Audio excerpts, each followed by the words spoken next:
నిజం నిప్పు లాంటిది. అబద్ధం చక్కర్లు కొట్టిన నిజమే శాశ్వతం. ఎప్పటికైనా వాస్తవం గెలిచి తీరాల్సిందే.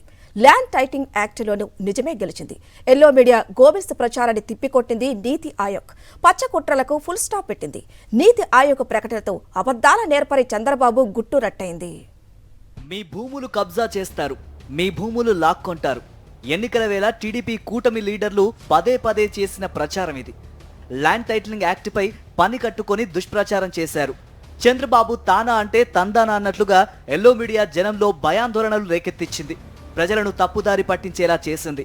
కానీ కూటమి కుట్రలకు చెక్ పెట్టింది మోదీ నేతృత్వంలోని నీతి ఆయోగ్. ల్యాండ్ టైటిలింగ్ యాక్ట్ ద్వారా రైతుల భూములు లాక్కునే పరిస్థితి ఉండదని నీతి ఆయోగ్ స్పష్టం చేసింది.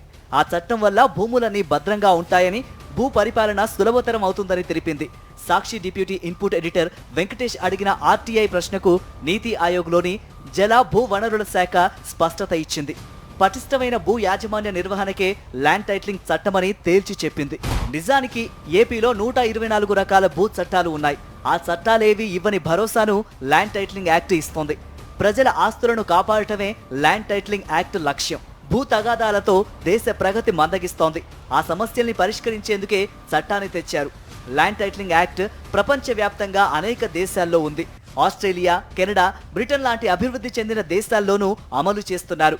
మన దేశంలోని సివిల్ తగాదాల్లో 66% భూములకు సంబంధించినవే. ఇలాంటి పరిస్థితుల్లో దేశ ప్రగతి కోసం ల్యాండ్ టైటిలింగ్ యాక్ట్ తీసుకొచ్చింది ప్రభుత్వం. అన్ని అంశాలను పరిశీలించిన తర్వాతే నీతి ఆయోగ్ సమాధానం పంపింది. నీతి ఆయోగ్ చైర్మనే ప్రధాని మోదీ. దీంతో బాబు కుట్రలకు చెక్ పడినట్లయింది. నీతి ఆయోగ్ నిజాలతో సీఎం జగన్ పై రైతుల్లో మరింత విశ్వాసం పెరిగింది.